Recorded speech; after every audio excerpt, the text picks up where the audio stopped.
Hello नमस्कार दोस्तों, कैसे हैं आप। उम्मीद करता हूँ ठीक होंगे। ट्रिक विद चैनल स्टडी में आपका स्वागत है दोस्तों आज हम देख रहे हैं कि मैंने कुछ इस प्रकार के प्रश्न यहाँ लिखे हैं जो आपने बहुत छोटी कक्षा में हल कर लिए थे और आपको आते भी हैं। मैं ये नहीं कह रहा कि आपको आते नहीं हैं, आप सबको आते हैं, आप सब होशियार हैं। तो फिर मेरा यहाँ इन प्रश्नों को लिखने का औचित्य क्या है? इसमें कोई अतिरिक्त औचित्य नहीं है दोस्तों।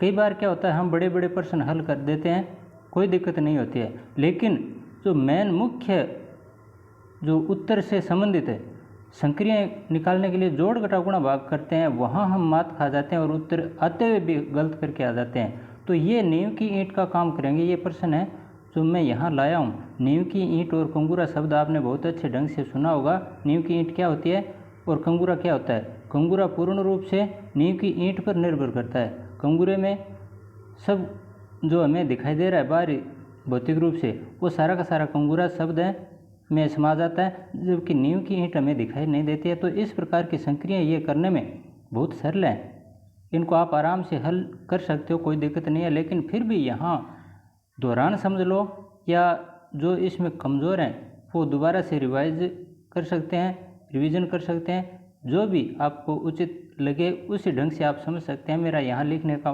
मतलब यही है कि जो छोटी छोटी संक्रियाएं होती हैं गणित में, जिसमें हम मात खाते हैं, वो हमारे से गलती न हो। इसलिए जिसको आते हैं ये प्रश्न, जिसको आते हैं वो आराम से देख सकते हैं, कोई दिक्कत नहीं है, या रुक भी सकते हैं। लेकिन जिसको नहीं आते हैं वो भी जिनको नहीं आते हैं वो तो इनका हल करें ही करें, खुद आप हल करके देख लीजिए। लेकिन जिसको आते हैं वो भी एक बार इनको हल करने की कोशिश करें, अच्छा रहेगा। चलिए सबसे पहले तो मैं बता देता हूँ, इकाई, दहाई, सैकड़ा, हज़ार, 10,000 इस प्रकार की संख्याएं होती हैं। कौन सी होती हैं? जैसे ये 2, 3, 4, 5 ये संख्याएं लिख दी मैंने। इसमें दाईं तरफ से यानी इस साइड से पहला अंक क्या है? 5, तो ये इकाई का अंक है। इकाई का अंक क्या है? 5। दहाई का अंक है 4, यानी दूसरा। इकाई, दहाई, सैकड़े का अंक 3 और हज़ार का अंक 2। इस प्रकार से इकाई, दहाई, सैकड़ा, हज़ार दाएं तरफ से बाएं तरफ बढ़ने पर इकाई, दहाई, सैकड़ा, हज़ार ये शब्द आते हैं। तो यहाँ हम सबसे पहले यहाँ स्थानीय मान से संबंधित पढ़ चुके हैं कि 5 इकाई का अंक है, तो 5 का स्थानीय मान क्या होगा? 5 का स्थानीय मान क्या होगा? 5, इसके आगे कोई अंक नहीं है तो बस सीधा 5 लिख दो। और 4 का स्थानीय मान यानी दहाई का अंक क्या है? 4। 4 का स्थानीय मान ज्ञात करने के लिए यानी दूसरे स्थान पर है ये 4 लिखो, और 4 के आगे कितने अंक हैं? 1 अंक है। कौन सा अंक है? 5, तो 1 शून्य लगा दो, ये 4 का स्थानीय मान हो गया। और 3 का स्थानीय मान, 3 का स्थानीय मान ज्ञात करने के लिए 3 लिख दो, और 3 के आगे जितने अंक हैं उतने शून्य लगा दो। 3 के आगे 1, 2 अंक हैं तो 2 शून्य लगा दिए। इसी प्रकार 2 का स्थानीय मान ज्ञात करना है तो 2 के आगे कितने अंक हैं? 1, 2, 3 शून्य लगा दो। ये तो होता स्थानीय मान। एक होता जातीय मान। इसी प्रश्न में स्थानीय मान में तो हम इकाई, दहाई, सैकड़ा, हज़ार, 10,000 इस प्रकार से लिखते हुए इनके आगे शून्य लगाते जाते हैं, जबकि जातीय मान होता है, जातीय मान में सिर्फ संख्या यही लिख दी जाती है। जो भी अंक है वो अंक होता है, वही उसका जातीय मान होता है। सॉरी, स्थानीय मान में तो शून्य लगाते हैं लेकिन जातीय मान में शून्य नहीं लगाते हैं। जैसे इसमें 3 का जातीय मान क्या होगा? 3 का जातीय मान बोल रहा हूँ यहाँ, 3 का जातीय मान 3, 2 का जातीय मान 2, 4 का जातीय मान 4, 5 का जातीय मान 5। तो इस प्रकार से जातीय मान, स्थानीय मान, इकाई, दहाई, सैकड़ा, हज़ार, 10,000, लाख, 10 लाख इस प्रकार की संख्याएँ आपने समझ लिया इस उदाहरण के माध्यम से। अब मैं ये प्रश्न हल करने जा रहा हूँ। ये पहला प्रश्न है 1। सबसे पहले 1, इसमें हमें 11 और 111 इनका जोड़ करना है। हल करो, बीच में प्लस का निशान है, इसका मतलब जोड़ करना है। तो 1 के नीचे 11 लिखो। किस प्रकार से लिखना है कि इकाई का अंक एक सीध में रहना चाहिए। यहाँ मैंने इकाई, दहाई, सैकड़ा, हज़ार क्यों लिखे थे? बस यही समझाने के लिए। इकाई का अंक 11 में क्या है? ये 11। इसमें इकाई का अंक क्या है? ये वाला 1। तो दाएं तरफ से इकाई का अंक है वो एक सीध में आना जरूरी है। दूसरा अंक जो दाएं का अंक है उसको बाएं तरफ ले जाओ।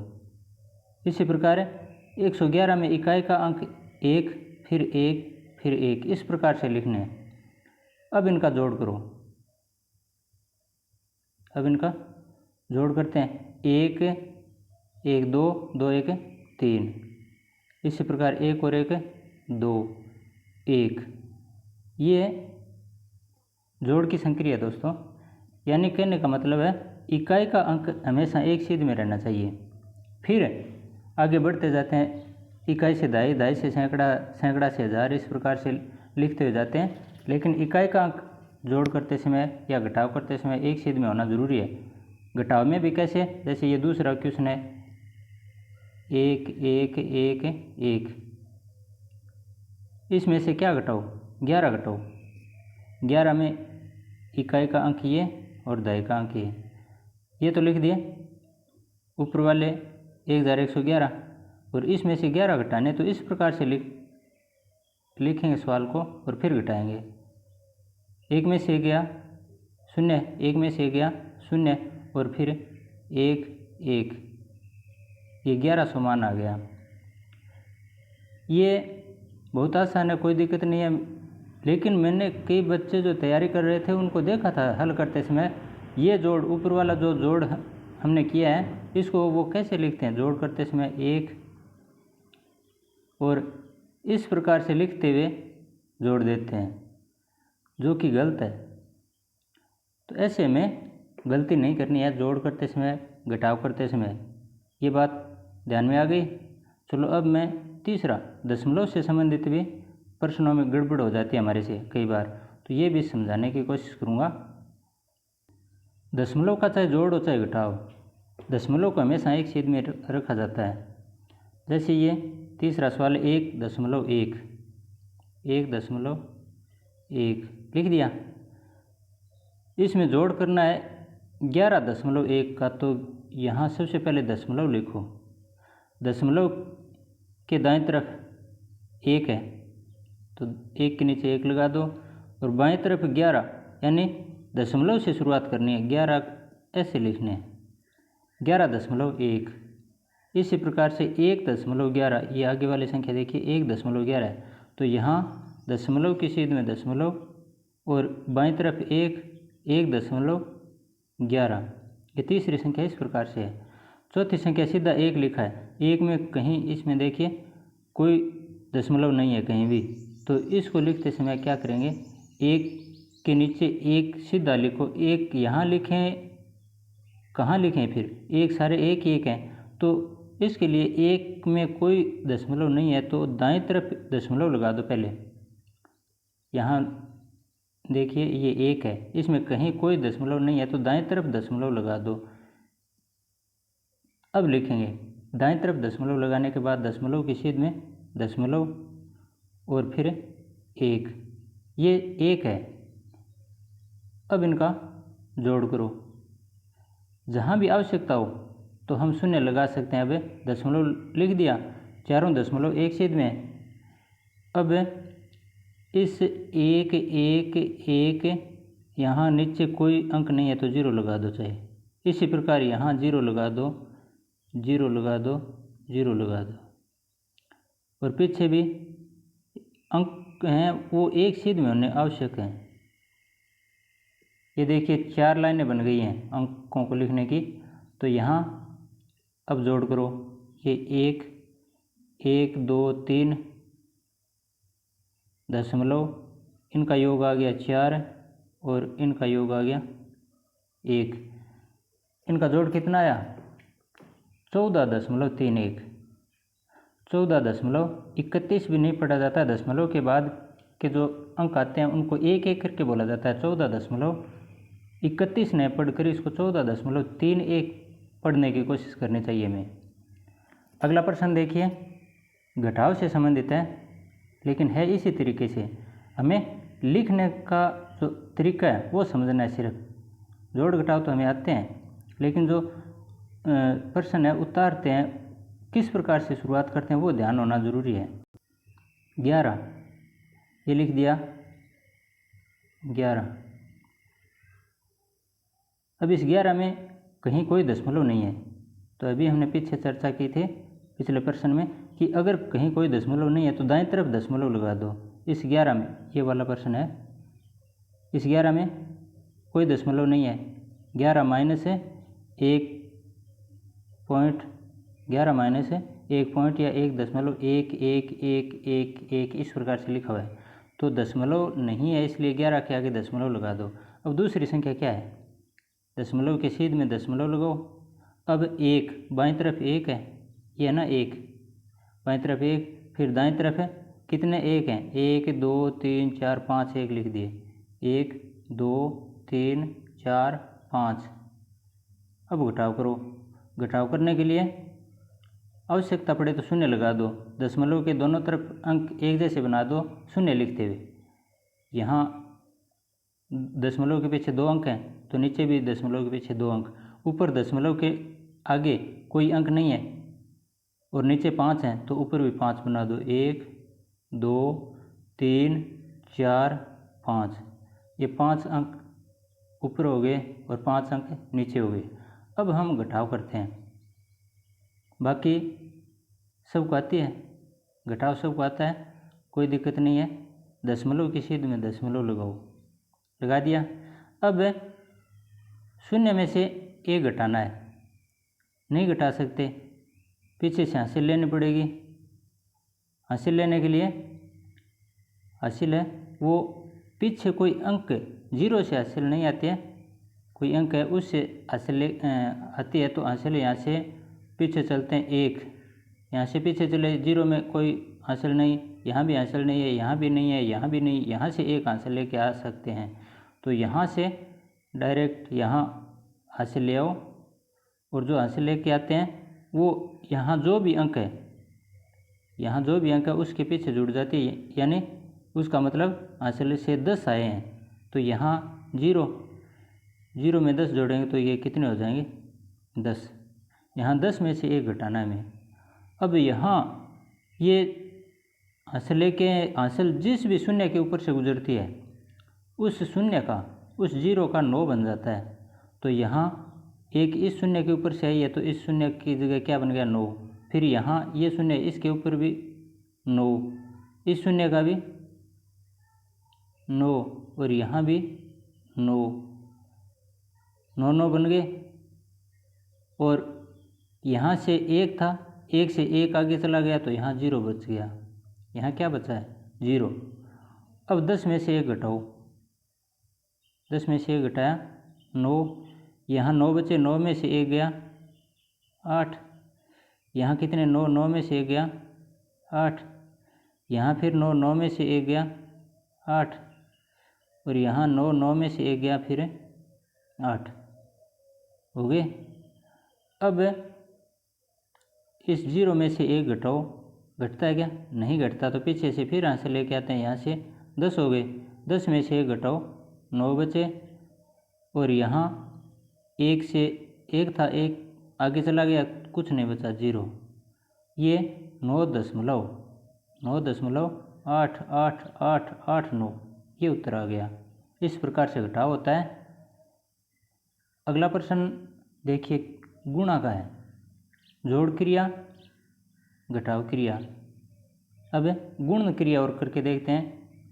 हाँ, गुणा करना पड़ता है, लेकिन कई बार ये जो विकल्प वाले प्रश्न हैं इनमें गुणा करने का बहुत ही छोटा रूप होता है, लेकिन लिख दिया जाता है बहुत बड़ा। जैसे 20 को 300 से गुणा करो, 300 को 4000 से गुणा करो, गुणा करते जाते हैं तो ये 5 मिनट अकेला प्रश्न खा जाता है। तो हमें इसके लिए क्या करना है, शून्य दाएं तरफ, बीच में कोई शून्य नहीं होना चाहिए, दाएं तरफ है तो 4 3 2 इनको पकड़ो।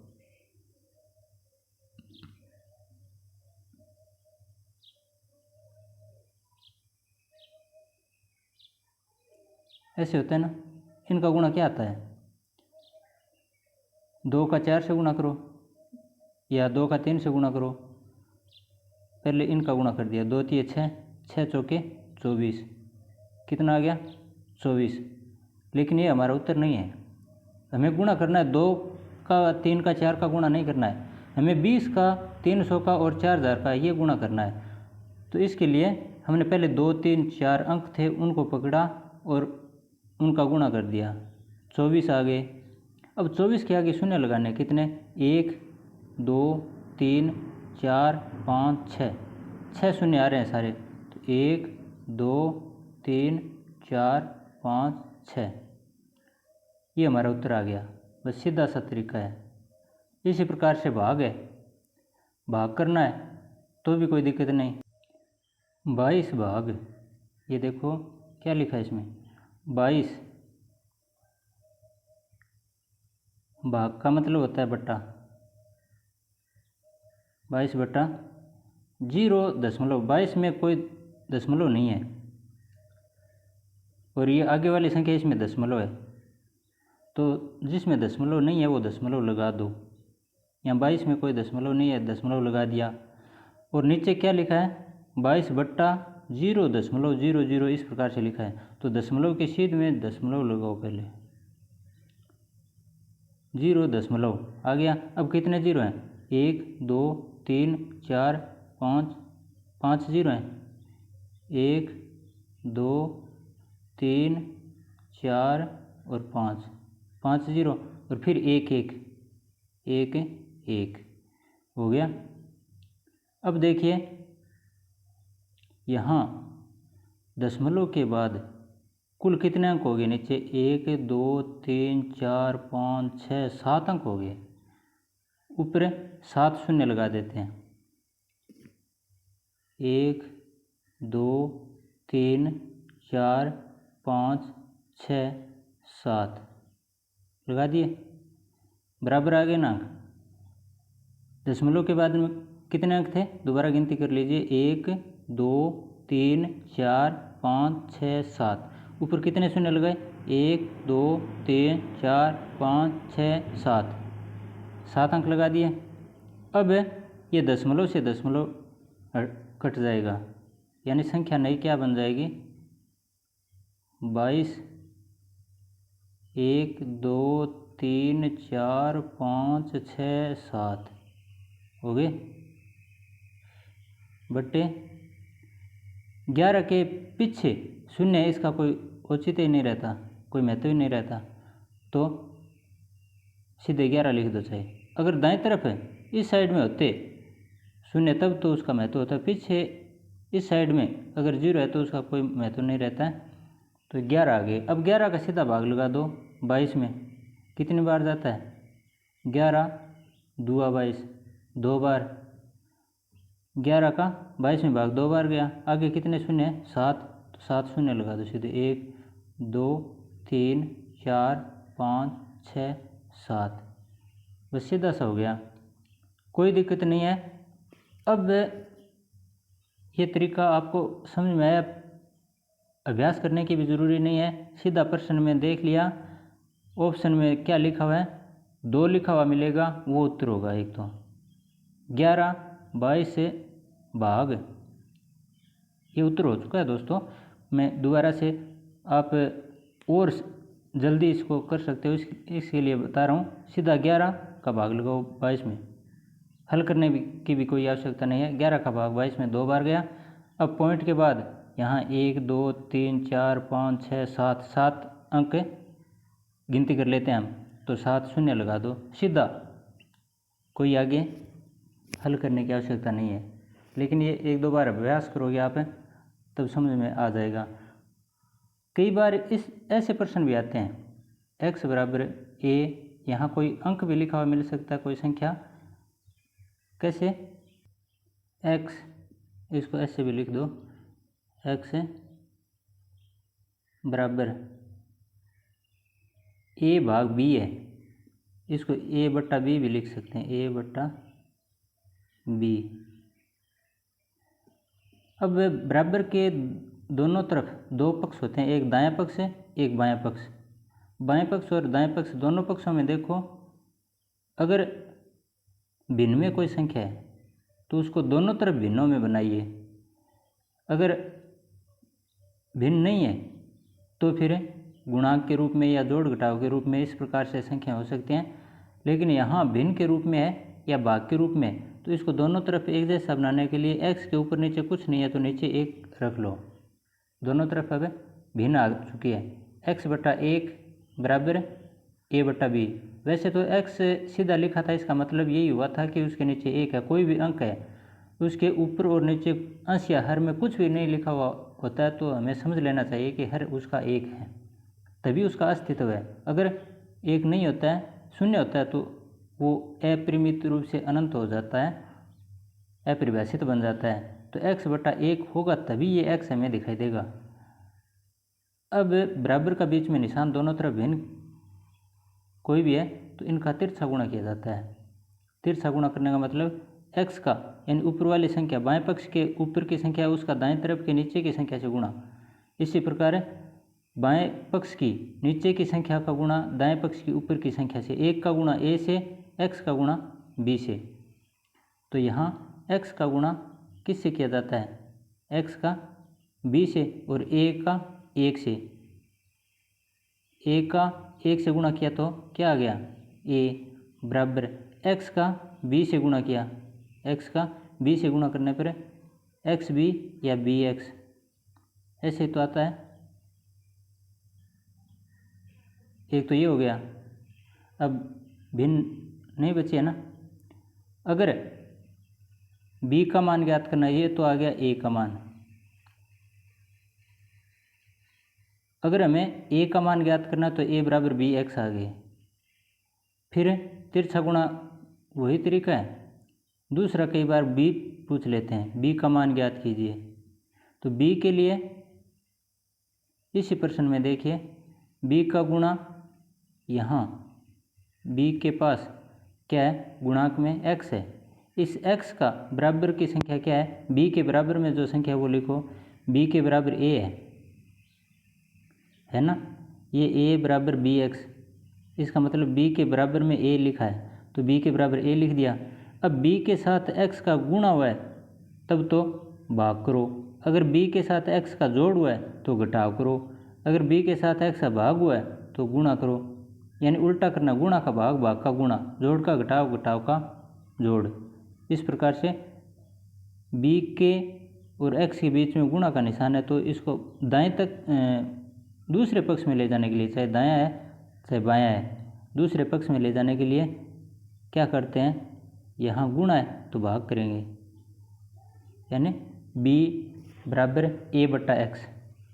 इस प्रकार से सवाल कई और हल कर सकते हैं हम। एक सवाल देखिए, 3a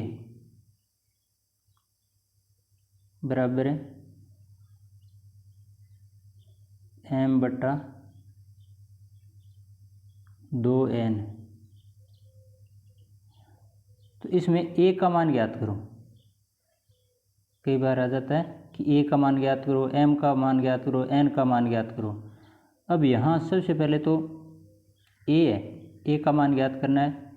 हमने पहले भी बोला था कि दोनों तरफ भिन्न के रूप में संख्याओं को बना दो। नीचे 1 लिख दिया, ऊपर नीचे कुछ नहीं था तो नीचे 1 लिख दिया। अब m का और 1 का गुणा होगा।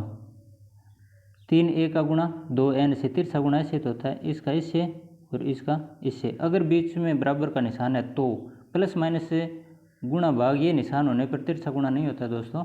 तिरछा गुणा ऊपर की संख्या नीचे की संख्या से गुणा होगा कब? जब दो पक्ष होंगे तो, यानी बीच में बराबर का निशान होगा तब। अब m का गुणा 1 से किया तो 1 के साथ किसी भी संख्या गुणा करो, वही संख्या आती है m बराबर। अब 3a का और 2n का गुणा करने पर 3 2 6, n और a का गुणा an। ये तो आ गया किसका मान? m का। अगर हमें ज्ञात करना हो इसी संख्या को, यानी इस m के मान को, ये उत्तर आ चुका है। इसको मैं ऐसे भी लिख सकता हूँ 6a m n बराबर m, यानी m के बराबर 6a n, m बराबर 6a n या 6a n बराबर m। ये वाला तो ऊपर जो किया था वही सवाल है। अब इसमें a का मान ज्ञात करना पड़े तब क्या करेंगे? a बराबर में, a के बराबर क्या है? m, ठीक है, कोई दिक्कत नहीं यहाँ तक। अब एक के पास अन्य जो संख्याएं हैं, एक तो है 6, एक है n, इनको हम दाएं पक्ष में ले जाएंगे। यहाँ बायां पक्ष है, इसको दाएं पक्ष में ले जाएंगे, दूसरे पक्ष में चाहे दायां है चाहे बायां है, दूसरे पक्ष में ले जाएंगे तो क्या होगा, a के साथ 6 का गुणा हुआ है तो आगे जाने पर भाग, n का जो अगर गुणा हुआ है तो आगे जाने पर भाग। अब देखिए a का 6 और n से गुणा हुआ है, कोई निशान नहीं है बीच में, इसका मतलब गुणा हुआ है, तो आगे जाने पर 6n का भाग लग जाएगा। एक उत्तर ये आ गया। a का मान ज्ञात कर लिया, m का ज्ञात कर लिया। अगर n का मान ज्ञात करना हो, ठीक इसी प्रकार से n का भी ज्ञात कर सकते हैं। n के बराबर देखो क्या है, ये n, इसके बराबर m है, ये m लिख दिया, बट्टे बट्टे क्यों आएंगे, क्योंकि n के पास 6 a का गुणा हुआ है, तो 6 a का भाग लगा दो।